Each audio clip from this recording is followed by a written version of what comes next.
This channel does not promote or promotion any illegal activities. All content provided by this channel is meant only for educational purpose only.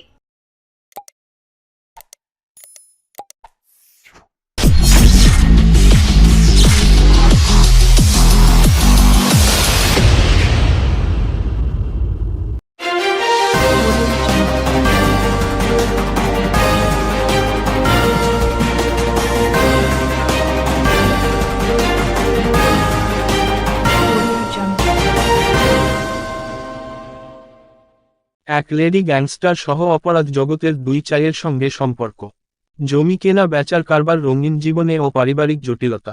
Kolkata পুরসভা কর্মী খুনে উঠে এসেছে নানা ঘটনা। তবে ঠিক কোন কারণে খুন হতে হলো ব্যান্ডেলের লালবাবু গোয়ালাকে তা নিয়ে ঘটনার দুদিন হলেও পুলিশের দ্বন্দ্ব কাটেনি। যদিও ঘটনার পর থেকেই আটক থাকা লালবাবুর ভাইপো আদিত্যকে গ্রেফতার করে শুক্রবার কোর্টে তোলা হলো। বিচারক ধৃতকে 12 দিনের পুলিশি হেফাজতের নির্দেশ দিয়েছেন। আদিত্যর বিরুদ্ধে মৃতের ছেলে সাহেব চুচুড়া থানায় অভিযোগ করেছেন। পুলিশ সূত্রে খবর, ওই অভিযোগের ভিত্তিতেই আদিত্যকে গ্রেফতার করা হয়েছে। তবে সেই দোষী কি না তা এখনও স্পষ্ট নয়। পুলিশ সূত্রে খবর, লাল বাবুর পিঠে ওয়ান শাটার থেকে গুলি করা হয়। দুষ্কৃতীরা ভাড়াটে খুনি বলে অনুমান। এদিকে বেশ কয়েক বছর পরে খুনের জেরে ব্যান্ডেলে আতঙ্ক ছড়িয়েছে।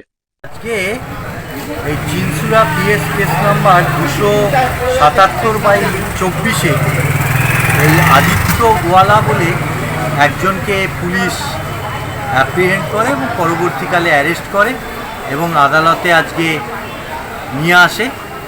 আদালতের চিনসুরা সিজিএম আদালতে, এবং সেখানে আদালতের কাছে তদন্তকারী অফিসার এই বিষয়ে 14 দিনের পুলিশ রিমান্ড প্রেয়ার করে।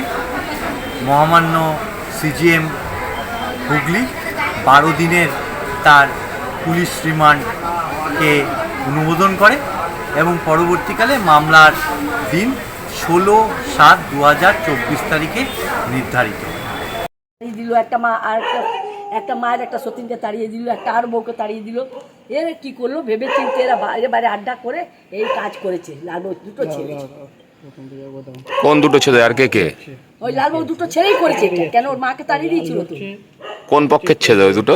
প্রথম পক্ষে বিহারি বউ ছেলে। এই দুজন ওকে মাকে মারধর করে তাড়িয়ে দিল তো, সবসময় মারতো। তারপর দ্বিতীয় বউকে রেখেছিল, দ্বিতীয় বউকে মেরে তাড়িয়ে দিল। তৃতীয় বউ রেখেছিল, ওকেও মেরে তাড়িয়েছে। এরা ভেবে চিনতে একে এরকম কাজ করেছে। লাস্টে দেখলো আর কোথাও পাবে না, কাউকে বলবে না, তারপর ওরা আমার নাতিকে নাম দিয়ে দিল। কিন্তু মেন এই দুটোই আসামি। আর লালবাবু গোয়ালার ছেলে সাহেব গোয়ালা, অতুল গোয়ালা, এই দুটো আসামি।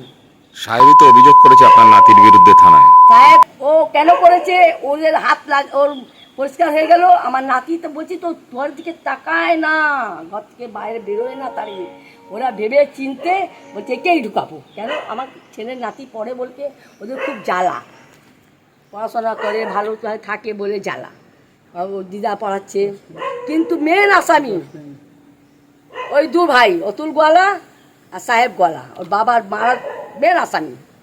পরশুদিন কি নাতি বাড়িতে ছিল তখন যখন? হ্যাঁ, বুধবারে 6টার সময় অনলাইন পড়ছিল বাড়িতে বসেই। হ্যাঁ, কেন জল হচ্ছে পাঠায়নি, মাস্টার বলে ঘরেই অনলাইন পড়বো।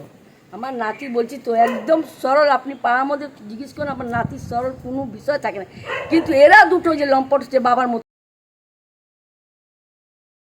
আচ্ছা, দালালি, কবার তো জেলে গেল, কবার তো পুলিশ ধরে নিয়ে গেল, মালকে একে গালাগালি ওকে গালি দিতই। দ্বিতীয় এ ছেলেরা গলাপন্ত হয়ে গেছে, তখন বাবাকে করলো এরা।